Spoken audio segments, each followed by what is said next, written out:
दोस्तों T20 world cup 2026 के लिए भारतीय टीम का ऐलान हो गया है। इस T20 विश्व कप की टीम में जो सबसे हैरान करने वाला फैसला रहा, वो वाइस कप्तान शुभमन गिल को ड्रॉप करने का रहा। ये खबर मैंने आपको पहले भी दे दी थी कि शुभमन गिल को किस तरीके से बाहर किया गया, बहुत सारी चीजें निकल कर सामने आई। लेकिन अब मैं दोस्तों आपको शुभमन गिल को किसने बाहर करवाया, कब बताया गया कि हम आपको टीम से बाहर कर रहे हैं, किसका हाथ था शुभमन गिल को बाहर करने के पीछे और किसने ईशान किशन का कमबैक कराया और कैसे ईशान किशन ने दो खिलाड़ियों का करियर बर्बाद किया, यानी शुभमन गिल और जितेश शर्मा का। विस्तार से पूरी इनसाइड स्टोरी मैं आपको बताने जा रहा हूं। विस्तार से 7-8 मिनट का ये वीडियो है, आपको पूरा देखना है और आपको एक एक चीज पता चल जाएगी कि कैसे एक फोन कॉल से शुभमन गिल का करियर खराब कर दिया गया। आखिर वो फोन कॉल किसने किया, मैं आपको पूरी डिटेल के साथ बताऊंगा। सबसे पहले दोस्तों विस्तार से बताते हैं एक एक पॉइंट करके। 1:30 बजे प्रेस कॉन्फ्रेंस का टाइम था। सिलेक्शन कमेटी आपको भी मालूम है आज बैठी थी और जिस तरीके से उन्होंने काम किया, बहुत सारे टफ कॉल्स लिए। एक तरीके से ऐसा लोग कह रहे हैं, बट मुझे नहीं मालूम कि ये टफ कॉल्स हैं या नहीं है, मुझे नहीं पता, पर फिर भी मैं आपको डिटेल से बताता हूँ। अजीत अगरकर, शिव सुंदर दास, अजय रात्रा, आरपी सिंह, प्रज्ञान ओझा, ये 5 सेलेक्टर्स थे दोस्तों, ठीक है। और मुख्य चयनकर्ता अजीत अगरकर, आपको पता ही है, वो भी थे। इसके अलावा कप्तान सूर्य कुमार यादव और बीसीसीआई सेक्रेटरी देवाजीत सैकिया भी वहां पर मीटिंग में मौजूद थे। अब उस मीटिंग में दोस्तों क्या हुआ, उस मीटिंग में ये चर्चा हुई कि भाई हमें टॉप ऑफ द ऑर्डर एक विकेट कीपर बल्लेबाज चाहिए। अच्छा, आपको कुछ स्टोरी बता देता हूँ, बहुत सारे लोगों को पता नहीं होगा कि ईशान किशन अचानक से कैसे टीम इंडिया में आ गए, तो उसकी भी स्टोरी बता देता हूँ। दरअसल ईशान किशन का मैच देखने टीम के सिलेक्टर आरपी सिंह और प्रज्ञान ओझा पुणे गए हुए थे। उन्होंने देखा, वहां पर बैटिंग देखी ईशान किशन की, हाईली इंप्रेस हुए दोस्तों, बहुत ज्यादा इंप्रेस हुए जिस तरीके से उन्होंने पारी खेली। हर किसी को लगा कि भाई क्या बात है यार, मजा आ गया आज देखकर। ये इतना सब कुछ हो गया। अब वहां पर ये प्लान कैसे हुआ अचानक, भाई गौतम गंभीर और सूर्य कुमार यादव तो top of the order Shubman Gill और संजू सैम माफ कीजिएगा अभिषेक शर्मा के साथ चल रहे थे। अचानक से ऐसा क्या चेंजेस हुआ कि उन्हें एक लेफ्ट हैंड विकेट कीपर बल्लेबाज चाहिए। ईशान किशन वहां पर फिट होते हैं। अच्छा, अब दूसरा सवाल पूछा गया सूर्य कुमार यादव से, शुभमन गिल को क्यों ड्रॉप किया जा रहा है, तो उन्होंने कहा डेफिनेटली नॉट द रन्स, मतलब रनों की वजह से हम नहीं कर रहे हैं उन्हें, लेकिन हमारा कॉम्बिनेशन सही नहीं बैठ रहा है। एशिया कप से लेकर अब तक इतनी सीरीज हो गई, क्या आपको ये नहीं पता था कि शुभमन गिल हमारे कॉम्बिनेशन में ठीक बैठ रहे हैं या नहीं? आप दोस्तों एक चीज मैं आपको बता दूं कि शुभमन गिल ऑल सर्टेन थे। मैं आपको बताता हूं कि कब डिसाइड हुआ कि शुभमन गिल को टीम से ड्रॉप करना है, उसकी भी कहानी बता देता हूं मैं। सब कुछ स्मूथ चल रहा था, शुभमन गिल ऑलमोस्ट सर्टेन थे T20 वर्ल्ड कप 2026 के लिए। ऐसे में आता है लखनऊ T20 मुकाबला, भारत बनाम साउथ अफ्रीका। अब वहां पर क्या होता है वो आपको बताता हूं। लखनऊ में गौतम गंभीर और शुभमन गिल की आपस में बातचीत होती है दोस्तों।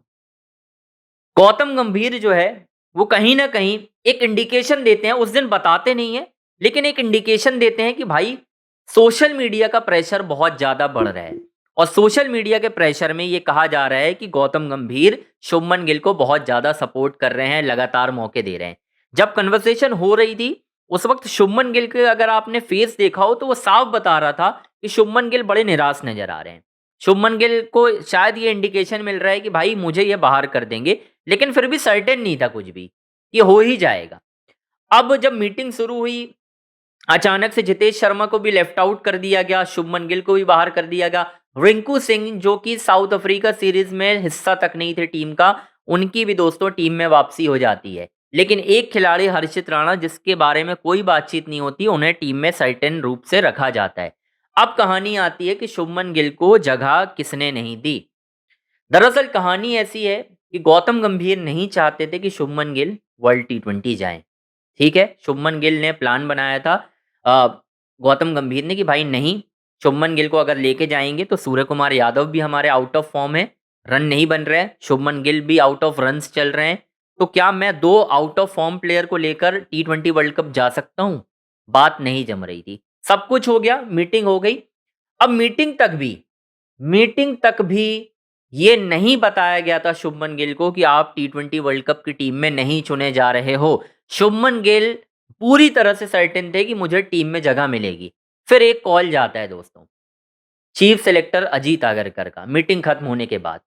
और वहां पर मीटिंग खत्म होने के बाद अजीत आगरकर शुभमन गिल को इन्फॉर्म्ड करते हैं कि भाई आप लेफ्ट आउट हो, यानी मिस आउट कर रहे हो टी20 वर्ल्ड कप के लिए। उसके बाद जाहिर सी बात है, जो कैजुअल कन्वर्सेशन हुई होगी, समझाया होगा अजीत आगरकर ने कि भाई कॉम्बिनेशन नहीं बन रहा है, स्टार्टिंग में संजू को भी खिलाना है, फिर हमें विकेट कीपर बल्लेबाज भी रखना है, ईशान किशन हमने रख लिया, फिर हमें एक फिनिशर भी चाहिए रिंकू सिंह के रूप में, हमने वो भी रख लिया, हार्दिक टीम में रहेंगे। तो ये सारी कन्वर्सेशन शुभमन गिल से फ़ोन कॉल में हुई। ऐसा मुझे जो जानकारी मिली है वो मैं आपको बता रहा हूँ, और ये कोई झूठी खबर नहीं है दोस्तों। ये मैंने बिल्कुल बातचीत करके मैंने खबर निकाली है कि भाई ये बातें हुई हैं और ये कहानी अब आगे बढ़ेगी। अब ये बता दिया गया शुभमन गिल को। अच्छा, अब एक और खबर बताता हूँ। जब ये सब बात हो गई, शुभमन गिल को बता दिया गया, उसके बाद जो मुझे जानकारी मिली है उसमें ये कहा जा रहा है कि शुभमन गिल बहुत फ्यूरियस हैं, बहुत नाराज हैं। जिस तरीके से उन्हें मीटिंग होने के बाद अचानक से बताया गया कि आप टी20 वर्ल्ड कप में हिस्सा नहीं ले पाएंगे, आप लेफ्ट आउट हैं, आपको बाहर निकाला जा रहा है। शुभमन गिल दोस्तों बहुत नाराज हैं। वो चाह रहे थे कि मैं टी20 वर्ल्ड कप खेलूं, क्योंकि जाहिर सी बात है यार, अगर आपकी टीम का एक 2 फॉर्मेट का कप्तान, एक का उप कप्तान, poster boy, next big thing of Indian cricket है, तो वो अगर उसे ड्रॉप किया जाएगा तो उसे तो बुरा लगना ही था। अब कहानी मैंने आपको पहले भी बताई थी कि ये होना है। शुभमन गिल की बहुत मुश्किल हो जाएगी जगह बनना। आपने बैक किया और आपने ये बहाना बनाया कि हम एक एक्सपेरिमेंट कर रहे थे। ये और भी ज़्यादा बुरा हुआ शुभमन गिल के साथ, कि शुभमन के साथ एक एक्सपेरिमेंट किया जा रहा था कि हम आपको लेके चलते हैं, मतलब खिलाते हैं सीरीज़, देखेंगे आपकी परफॉर्मेंस क्या है। अगर शुभमन इनमें रन बना देते तो definitely he will go to the world cup, वो 100% जाते। लेकिन कहानी यहीं पे फंसी कि उनके रन नहीं आए। और सबसे बड़ी दिक्कत साउथ अफ्रीका सीरीज में हुई। अफ्रीका सीरीज से पहले एक इंडिकेशन दिया गया था शुभमन गिल को कि ये सीरीज आपके लिए मेक और ब्रेक सीरीज होगी, यहां पर रन बनाओ, लोगों के मुंह बंद करो, वर्ल्ड टी20 चलो। अनफॉर्चुनेटली शुभमन गिल से पहले मुकाबले में सिर्फ 4 रन बनते हैं, दूसरे मुकाबले में वो अपना खाता नहीं खोल पाते, तीसरे मुकाबले में 28 गेंदों पर 28 रन बनते हैं। तो यहां पर कहानी दोस्तों और खराब हो जाती है। शुभमन गिल, उसी दिन तय हो गया था तीसरे टी20 मुकाबले के बाद कि शुभमन गिल नहीं जाएंगे वर्ल्ड कप, लेकिन उन्हें थोड़ा सा नहीं बताया जा रहा था ताकि उन्हें बुरा ना लगे। इसीलिए उनको मीटिंग के बाद खुद अजीत आगरकर यानी मुख्य चयनकर्ता ने बताया फोन करके कि भाई आप, मुश्किल है, नहीं जाओगे, आपको हमने बाहर कर दिया है। अब आगे क्या होगा मुझे नहीं मालूम, किस तरीके के कलेश होंगे गौतम गंभीर और शुभमन गिल के बीच, क्योंकि शुभमन गिल आपकी वनडे और टेस्ट की टीम के कप्तान हैं, और कोच ने जिस तरीके से चाल चली है उन्हें बाहर निकालने के लिए, ये इंडियन क्रिकेट के लिए बेहतर तो नहीं हुआ है दोस्तों। क्योंकि शुभमन गिल का बाहर होना, ये मुझे लग रहा है तूफान से आने से पहले वाली आंधी जो कहते हैं ना, मुझे तो यही लग रहा है भाई, तूफान से पहले वाली आंधी है ये।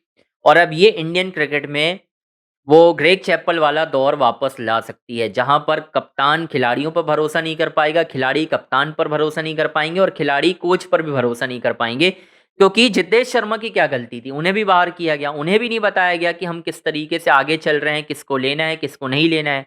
मतलब बहुत ही गलत चीजें हुई हैं इस पूरे सिनेरियो में। खास तौर पर शुभमन गिल आज ये सोच रहे होंगे बैठकर कि भाई मुझे क्यों नहीं लिया गया। बहुत सारे प्लेयर ऐसे ले लिए, हर्षित राणा को लेकर ये सोच रहे होंगे कि हर्षित राणा ने भी खराब किया है, लेकिन वो तो टी20 वर्ल्ड कप की स्क्वाड का हिस्सा हैं, उन्हें क्यों ले लिया गया। खैर दोस्तों, आपकी क्या राय है कमेंट बॉक्स में आप ज़रूर बताइएगा। आपसे रिक्वेस्ट है, चैनल को आपको लाइक करना है, सब्सक्राइब करना है, शेयर जरूर करना है। इसी तरह की दिलचस्प स्टोरी लेकर मैं आपके सामने आता रहूँगा। Thank you so much.